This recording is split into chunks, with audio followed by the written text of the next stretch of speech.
Kematian janin di dalam rahim ini adalah kondisi yang sebenarnya jarang terjadi, tetapi bisa saja terjadi jika bumil tidak terlalu aware atau cuek terhadap kehamilannya, cuek terhadap kesehatannya.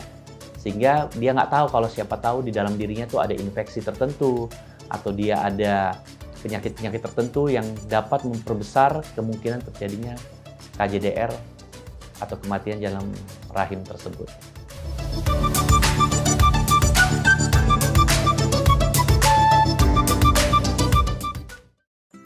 Hai Moms, ketemu lagi dengan saya Dr. Dara. Sebelum kita masuk ke pembahasan berikutnya, jangan lupa subscribe dan nyalakan loncengnya.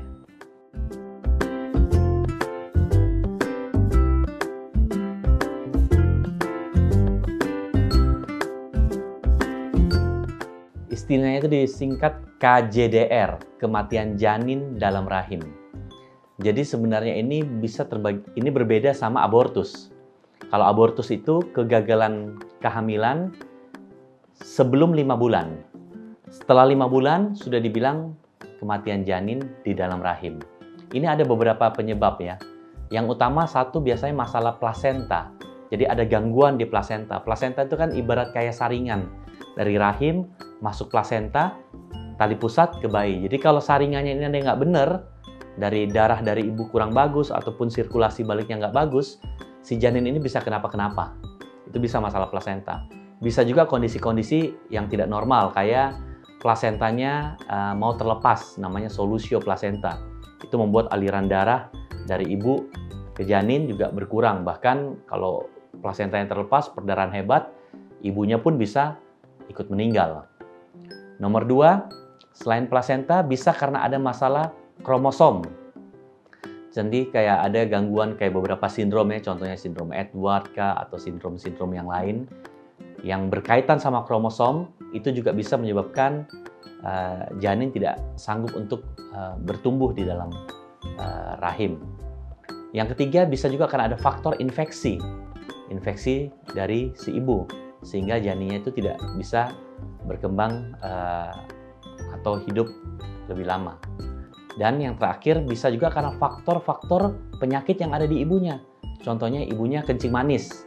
Nah, kencing manis atau diabetes ini memang yang dibahayakan ini bukan cuma ibunya ini jadi gemuk dan besar, tetapi yang ditakutkan bisa terjadi stillbirth atau janin ini meninggal di dalam rahim. Jadi itu adalah beberapa faktor yang bisa menyebabkan terjadinya KJDR atau kematian janin di dalam rahim.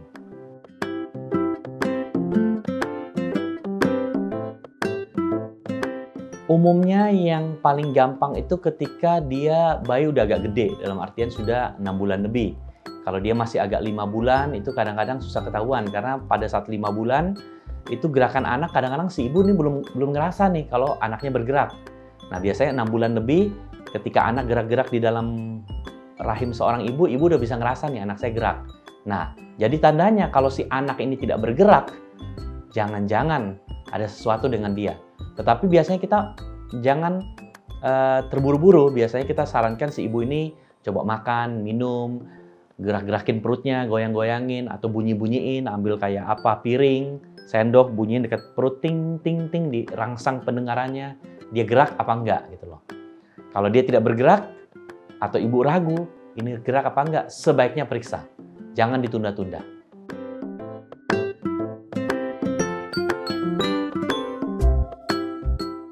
Itu sangat subjektif. Dan setiap orang berbeda-beda. Ada ibu agak gemuk, agak besar gitu ya, dinding perutnya tebal, mungkin dia kurang berasa. Tetapi intinya sebenarnya, ini yang sering terjadi kan mungkin kadang-kadang si ibu ini ngerasa kurang gerak ketika di trimester ketiga. Dimana apa? Sebelum-sebelumnya dia rasa geraknya bagus, kok tiba-tiba kurang gerak. Bisa juga karena bayinya udah terlalu gede, susah geraknya, ya kan? Bisa juga karena bayi tidur. Tapi intinya ketika bayi kurang gerak, ibu rangsang. Kalau dirangsang dia tidak bergerak, sebaiknya segera periksa.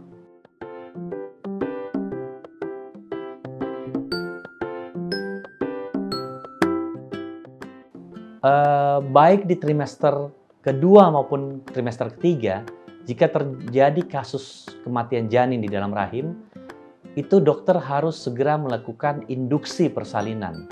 Jadi diharapkan janin itu keluar dengan catatan lahir per vaginam. Nah, cuman memang kadang-kadang ada kondisi tertentu, terutama kalau masih prematur nih. Kadang-kadang plasenta itu bisa aja janinnya lahir, plasentanya nyangkut, masih lengket. Nah, itu biasanya harus dilanjutkan dengan kuret. Yang sulit terjadi kalau umpamanya ini kehamilan bukan kehamilan pertama. Kehamilan pertama sesar nih contohnya. Terus di kehamilan kedua terjadi KJDR. Ini kan susah kita induksi. Kadang-kadang itu atas pertimbangan tertentu dokter kadang-kadang harus melakukan operasi sesar untuk supaya janin tersebut bisa lahir. Karena ada kondisi-kondisi memang yang tidak bisa lahir normal. Selain riwayat sesar, contohnya bayinya letaknya melintang. Nah, itu tidak bisa dimanipulasi, dia tidak bisa lahir normal. Itu apa boleh buat harus dilahirkan secara sesar.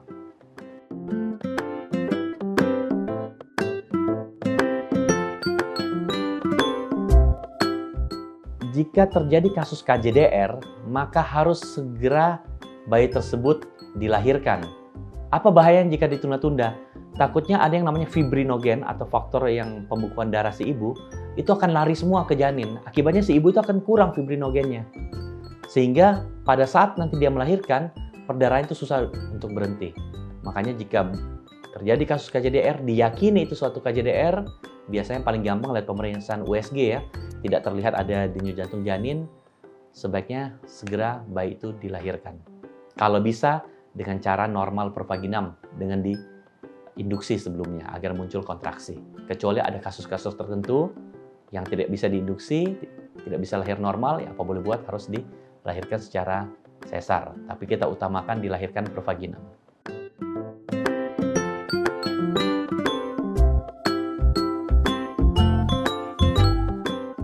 Pada prinsipnya kalau mamanya dia meninggal di dalam kandungan, dia lahir, biasanya taruh mungkin di trimester ketiga, itu hitungannya kan pasti akan ada juga masa nifas.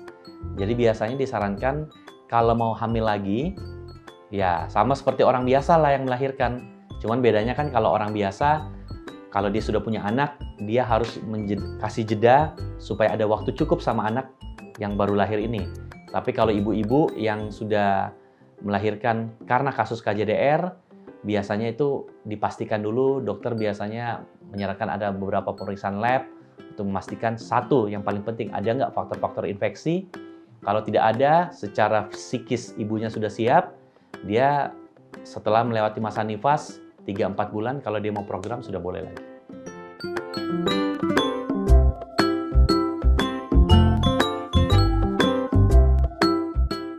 Kalau memang ada faktor pencetus, jadi contohnya ada infeksi nih di badan si ibu, atau ibunya ini punya penyakit kencing manis yang tidak terkontrol, terus dia hamil lagi, ya itu bisa berulang lagi. Bisa terjadi diabetes mellitus gestasional yang tidak terkontrol, kemudian mengakibatkan stillbirth itu atau janin meninggal di dalam rahim.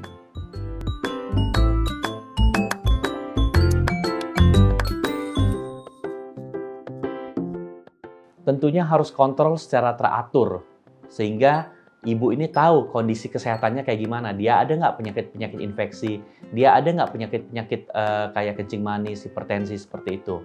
Dan tentunya dia harus mengkonsumsi makanan-makanan yang baik ya, tidak boleh kurang cairan, asupan makanannya, sehingga ini semua dapat meminimalisir resiko-resiko kematian janin dalam rahim.